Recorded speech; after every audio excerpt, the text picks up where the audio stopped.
And we're live. Hey, Dad. Beautiful day outside. It is a beautiful day. It's a Saturday where we've decided to, some Saturdays, the Saturdays we have free, to get back on the old Daddy-O-Cast Cloudburst and talk to people and answer questions if any come up. And so we just wanted to wait to see if anybody shows up and gets into the chat to talk.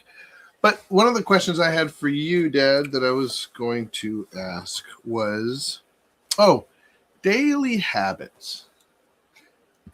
Daily habits. Daily habits. Yeah. Would it?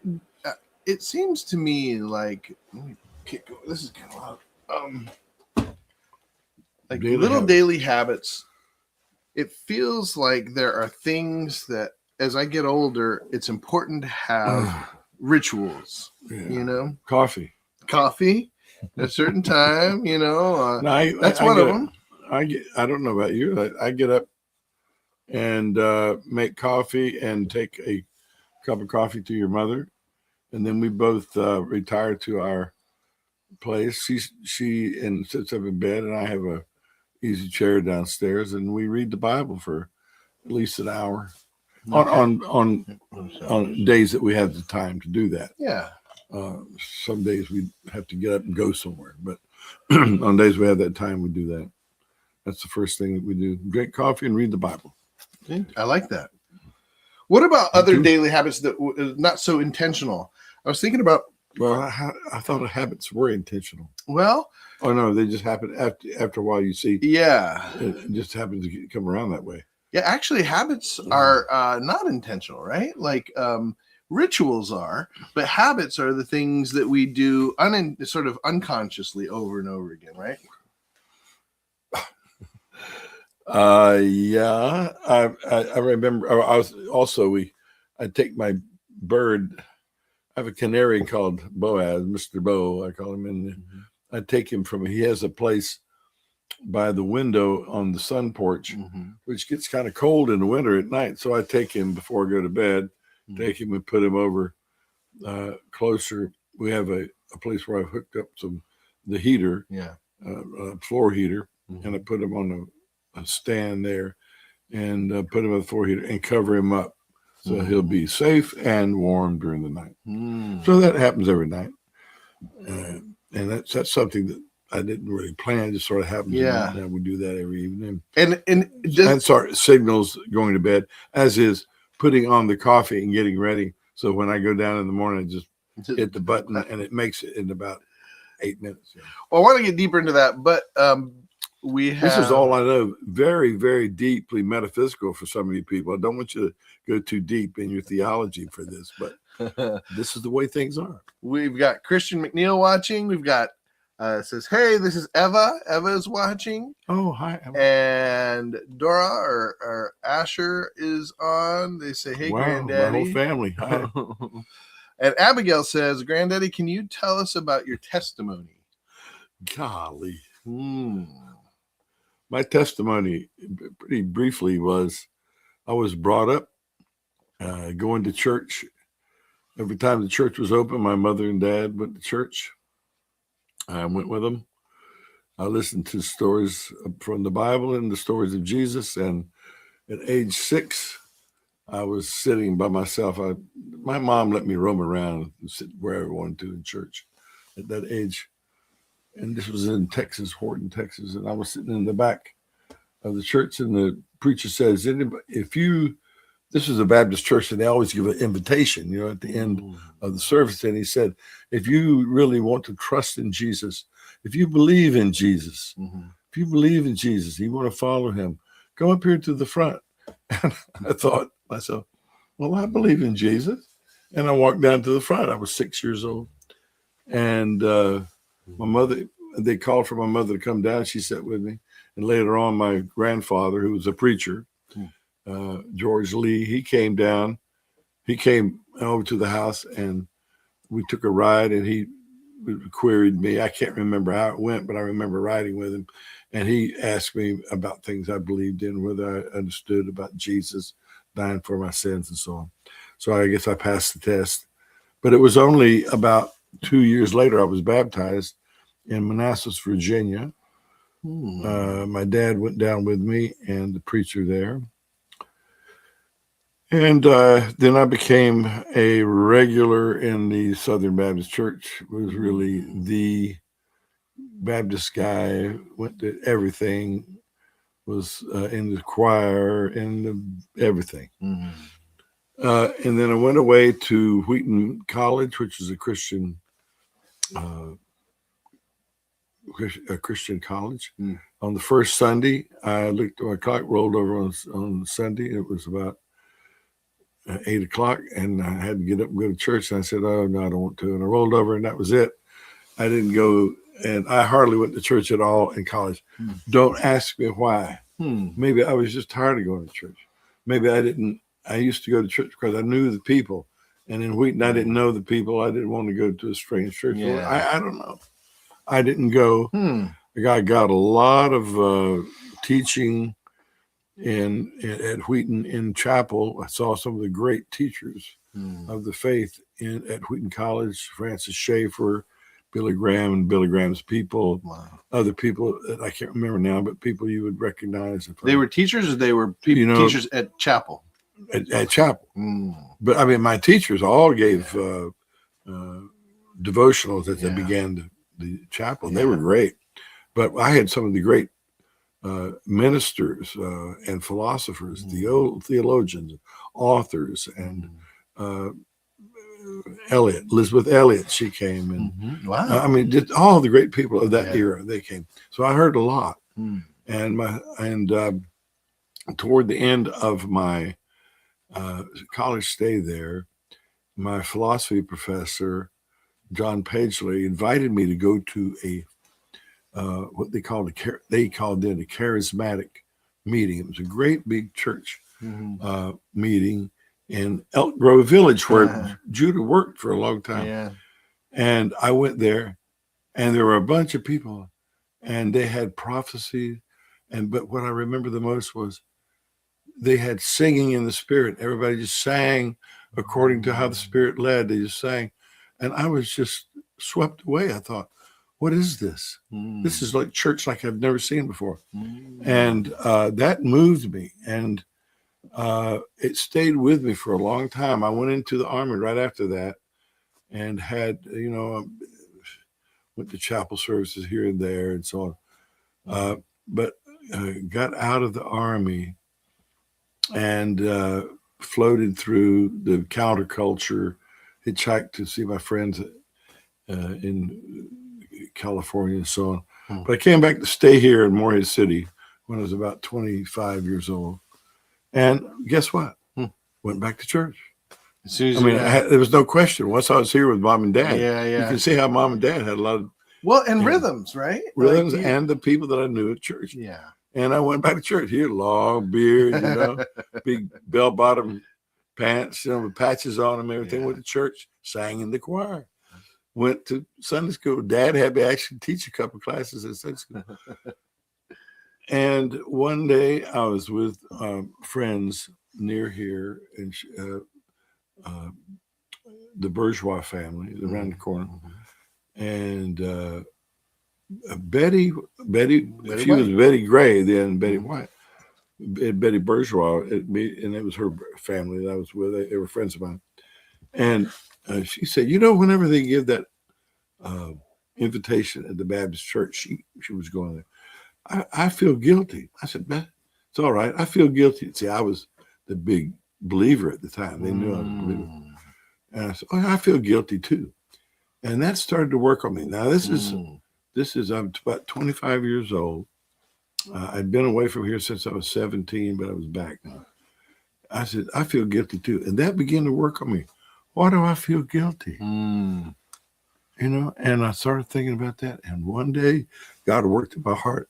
I was at the choir, big old long-haired hippie, came down and asked the pastor if I could speak to the church. He said, yeah. And I said, I just confessed some sins to the church. And I said, I want to follow God from now on. And God started doing a work in my heart. And since then, I have been a follower of Jesus. I've gone to church, have improved so much. There has been much. I tell you, I believe in progressive sanctification.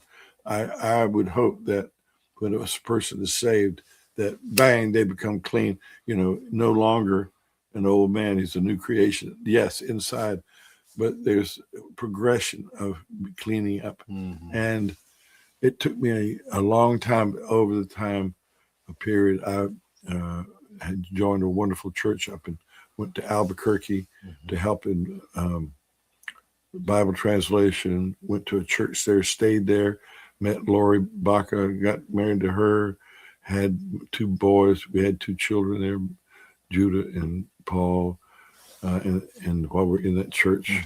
So had a progression. And since I can tell you about that, but I have gone from outer, as it says in the New English Bible, I think Psalms 84, they went from outer wall to inner, and every one of them appeared before God in Zion. That's what it says in the New English Bible. They go from strength to strength, and everyone appears before God in Zion. There is a marching to Zion. I have, since I made that confession when I was here and when I was 25 years old, God has been bringing me closer and closer to him. And now we have a church that meets in our house, and it's been wonderful for us. It's too many details, but that's it. That's good. Speaking of Paul, he says, "Good morning from Fairbanks." He's about as it's been praying for you, Paul. Praying that God will keep you safe.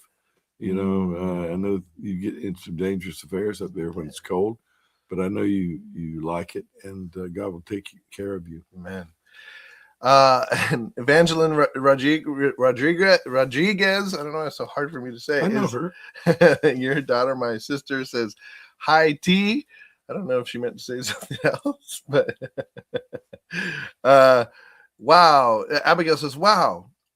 Oh, wow. What about your mission work or in Quebec?" And people have been asking me about, my parents and missionary. But this is my question: is like, what I always say to people, they weren't necessarily missionaries, but my dad. I mean, they were missionaries, but they weren't working directly with Wycliffe. They were working on curriculum on the school side of things. Yeah, but we were always at that time fellow travelers, I used to call it, with Wycliffe Bible translators. And I got my training in a lot of training in Wycliffe Bible translators. That's another story. But both my wife and I have training in languages and language training, bilingual education. So there was a time in my life where I was just working as a director of bilingual education programs with American Indians, helping them to use their language in the education program. And when I was doing that, I was doing things like helping like some of the women in the Pueblo up there was working with in Albuquerque. Were translating hymns, was helping them translate hymns into their language. And I remember we got together on one Easter morning, what do they call it, sunrise service. Oh yeah. On a little hilltop there in near Laguna Pueblo, had a fire and sang these hymns. And I had the guitar playing. I could sing it. I didn't speak the language very well, but I could sing these in. But in what language was that? That would be in Laguna Carison.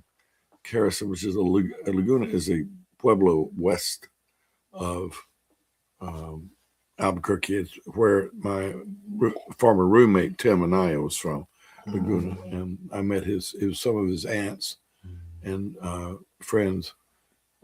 They were Christians. We worked together, translate hymns together. So that's been a ministry of mine, translating hymns. But I was not a ordained missionary at that time. When I went to Quebec with your mother, how did that happen? I was working. Well, Tim Stein, who was a Wycliffe Bible translator in Quebec, his tribe were trying to get a bilingual education program going. He said, "Well, I know somebody that does that work with American Indians in the States." Well, they came down to look at bilingual education, using Indian language in the Navajo land. And I was working with the Navajos at the time. They came down and met me, and I knew some French. I could speak some French. So they wanted me to come up and to Quebec, which is the French-speaking part of Canada, and work and get their bilingual education program started. So writing curriculum. What does that mean? What were you doing to get it started? Helping them develop the curriculum and helping to train their teachers and aides that spoke the language, the Indian language, how to use the language in their in the classroom, in the school classroom. I don't think that I was very successful, except we did produce some materials in their language, some materials that could be used, and like workbook type stuff, and storybooks written in their language, and a small dictionary. Instead of getting them trained to use their language and write it, read it and write it, and use it in the classroom in a very standard way and professional way. There's a lot to be said about that, but I don't want to say it here. But when I was up there, and especially in the last part of our stay, we were staying actually across the river from one of the villages, Wematashi, and I did some Bible study with some of the Indian men there. So we were always trying to be witnesses, but we were not there explicitly to be missionaries. We did try to speak to people about Jesus and to be good witnesses. But we had an opportunity. I'm glad that God kept us, gave us a good testimony most of the time while we were there. So that was it. Amen. Well, Evangeline says, "Amen. Beautiful, beautiful. Praise God, Daddy. Wonderful testimony." It was a wonderful testimony. And Abigail says, "Oh wow." And Asher says, "Hey guys, it's Asher." So that must have been Dora, the other one who said, "Hey, Granddaddy." We had kind of a family meeting here this morning. Aren't you guys busy doing something else? Yeah, I'm not. Neither is he. Well, good. It's good to get together as a family and discuss things, especially in the wintertime where there's not much to do outside. Something might come up, Evangeline says, what are some of your favorite biographies? Favorite biographies? Well, I have to say that I have read twice. It's a famous biography of Samuel Johnson by a guy named Boswell. It's a classic. You can find it in great books. They have it. It's a classic. This guy Johnson was he was an old curmudgeon like myself, and a guy that really appreciated standard English like myself, and thought he was the authority on the English language like myself. And so I appreciated his biography. I also have read a biography of Mark Twain, which I've got like to read it again. He was not a believer, but he did know the Bible, and he knew a lot of the Old Testament and used to quote it kind of funny ways in the Old Testament and King James. And also read a interesting biography of General Grant, U.S. Grant. But also, I'll tell you what I would suggest for young Christian men too is a biography of Jim Elliot, and I read that one a long time ago. I think by his wife. He was a Christian missionary that got killed in Ecuador, I think, by these the Auca Indians out in the jungle. That this would be the biography of Jim Elliot. Yeah. Talking about biography. Jim Elliot, wonderful man, wonderful, excellent model for a young Christian man. To give his life for Jesus. Amen. I'm trying to think of others. I'm sure there's others I have read. Well, while you're thinking about that, we've got, let's see, Betsy Chestnut says, good morning and love from Mississippi. Good morning, Betsy. Asher says, what was your greatest accomplishment? Greatest accomplishment. My greatest accomplishment, I think, was going after his mother. She's approaching here now. Going after his mother for 3 years to get her to marry me, and straightening up my life so that she and her parents could face the fact that I was going to be a part of their family for the rest of their lives. And that's my greatest accomplishment. When I first saw his mother, her name was Lori Baca at the time, I looked at her and said, that's the one. But it took me 3 years. I accosted her that night, scared her to death, trying to impress her with who I was. But it took me 3 years to get her to come around. Okay, how would you put that? How would I put that? Yeah, like persuading Lori Baca to be your. Well, I didn't do. Yeah, there is some persuasion. As you can't do too much of that. It's a while it gets old, and nobody wants to hear it. I mean, you just basically stick with it. Yeah, you don't go away. Well, faith. And she looks around and goes, "That guy is still." Some of it was faith, though, right? You had faith that she was something that you wanted in your life. She was a person you wanted, and that's right. And you believed that if you continued to pursue her, you didn't give up. Yes, and I had to. Okay, there are some secrets here. That as I may have hinted that I had to change my lifestyle somewhat. I was kind of a wild single guy, and I did what I wanted, and dressed and acted the way I wanted and talked the way I wanted. And your mother was a very straight, sweet lady, and she was not real. She was a little worried about what kind of a guy I was, and I had to shape up over 3 years, and not just for her, but just for what God wanted for me. And there was a moment about 2 years into this pursuit where she says, I think you should go talk to my dad. I've been dating her for 2 years off and on. She said, you should go talk to my dad. And I went and talked to Ray Baca, dressed up, clean shirt and everything, and asked him if I could date his daughter. After 2 years of dating, he knew me well. I mean, he knew me who I was. He didn't know everything about me, but he knew me pretty well.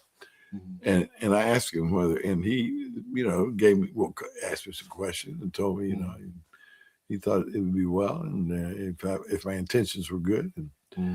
And about 2 months later, I went back and asked him if I could ask her to marry me. Wow. But I'll have to say, it's just like the 10th chapter of John, when Jesus says, I go in, I am the good shepherd of the sheep, but the doorkeeper opens to me. See, the doorkeeper opens to me, and I call the sheep by name, and they come out. See, the other people, not the shepherds, they go in over the wall. That's what I was trying to do. I can remember sitting over there on the clear ditch, talking to your mother and saying, I don't think I'll ever be able to get you out of that house. Can you believe that? I could see, Tata Nani's house over there. Say, I don't ever think I'll be able to get you out of that house. Get you out of that house. But when I went and talked to your mother's dad, after a while, he just gave your mother to me. See, that's what Jesus says in the 10th chapter of John. You go the right way, it works out. And so that's okay. I like that. Well, we got let's see. Abigail says, yes, I love the story of Jim Elliot. Evangeline says, oh, now you are making us all teary and talking about mom. Then Dora says, or Dora Jenna, whoever's on that account says, what are some of your favorite stories from the Bible? Oh, my favorite stories from the Bible. Can I guess? Go ahead. Yes. Esther? My favorite story of all from the Bible is the story of Esther. Obviously, it's a great story. You have to read the whole Megillah. You know, that's what they call it. And that's coming up here. What is the whole The Megillah? Megillah is the Hebrew word for scroll, you know, the whole scroll. Mm. And when Purim comes up, that's when they celebrate the story of Esther. Excuse me, my back's hurting, and I have to kind of we'll wrap up pretty soon. Yeah. But they read the whole story from beginning to end, and you need to read as much of it as you can all at one time. It's a wonderful story, and don't get to thinking that don't just take it the way it's presented. All right, the king is not a bad person. The king, really, in my mind, is a type of God, and he comes around and he does the right thing, and he elevates Mordecai, who is a type of Jesus in this story. And it is a wonderful story how in the end the truth will out, and the good people finally will God's justice will be shown. But you can see right away who Haman is, who Haman represents. He's the bad guy. But how the tables are turned on Haman is really the best part of the story. No spoilers yet. Let's let people. Yeah, they got to read the whole story, the whole Megillah. I'm gonna have to remember that, the whole Megillah. I'm sorry. This is Eva now. I really like the story of Lewis and Clark, and I know you do too. Oh yeah. What do you most like about them? About Lewis and Clark? There's only. I mean, the main thing about them is persistence. They set the goal. First, you got to have a goal. And this is not me. This is what I've learned. You set a goal and you don't stop until you get it. They went through, they didn't know what was ahead of them. They didn't realize they'd have to go over the Rocky Mountains to get to the Pacific. They thought that they could probably go by boat all the way up to the Missouri and find a big lake there, then go down by another river down and float down gaily to the Pacific. They had to go over the Rockies and in the snow, and it was terrible and treacherous and cold and horrible.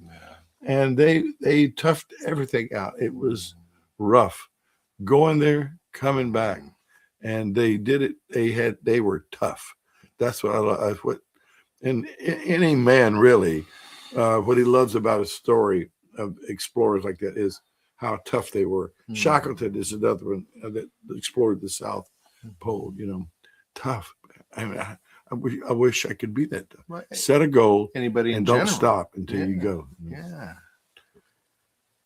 Don't stop until you get there. Until you. And of course, the other thing that is really good about Lewis and Clark is their partnership.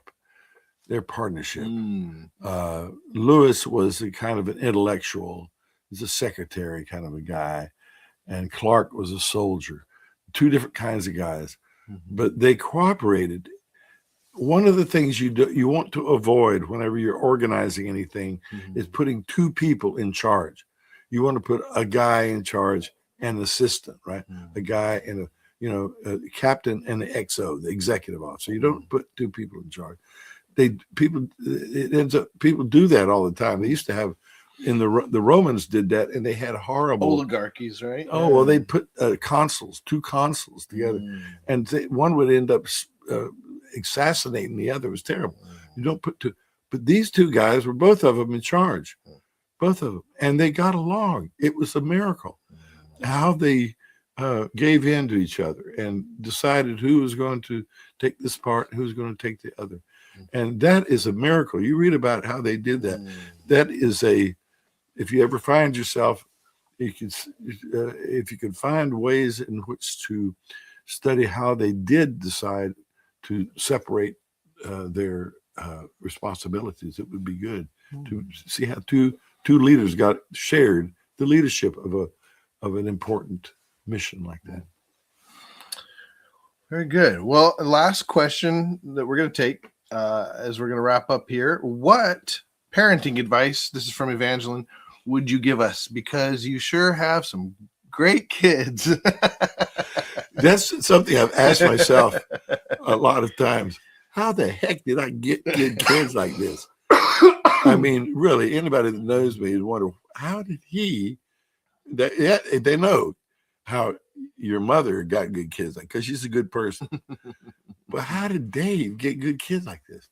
The only thing I can think of is two things. Of course, the first thing is come back to God and tell your kids to come back to God. Always show your kids that you are penitent before God, that you are responsible to God. Don't say I'm just responsible because I am the head. Show your kids that you're responsible to God. And I think the other thing that the kids would have to tell you whether this is true or not, I think I was vulnerable to my kids. I let them know when I was upset, when I was sorry, when I did things. I would let them know when I was sorry, when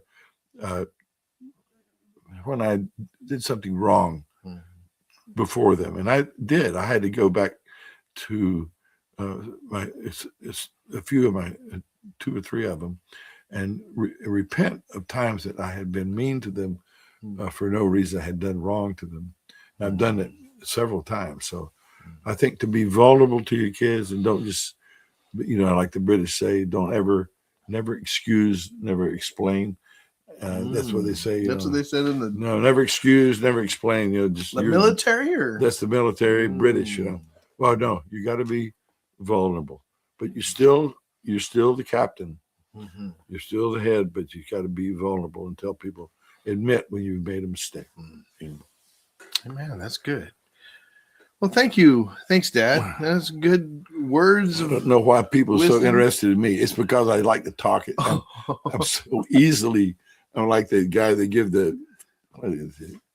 have that little admiral where they feed them some tea and they tell everything they knew. Oh, that's me. Truth serum, huh? Yeah, well, it's sweet patootie tea. They drank that and they tell everything they knew. That's me. Well, Asher says, thank you, Granddaddy. And it's my boy. And we have Mason Drake is watching. Mason, we were talking about you the other day. Oh, really? Yeah, I was wondering whether he had climbed out of the gold mine yet or what. Oh, okay. Yeah. Leave a comment. Lori asked. Okay. And let's see. So thank you, everybody, for your questions and comments. And next Saturday, we'll take some more. Yeah. If I'm around, we'll see. If you can, leave a like wherever you're watching on YouTube or Facebook. I only see 3: Mason Drake, Betsy Chestnut, and Christian McNeil have left likes, and we appreciate that. Okay. All right. Everybody else, feel free to give us a little like. Paul says, miss you all. Miss all you guys. And various miss you too, bud. People are saying goodbye. And thank you, everybody, for joining. Peace. That was a good time. We'll see you next week or whenever we do this next. Yeah. We'll let you know.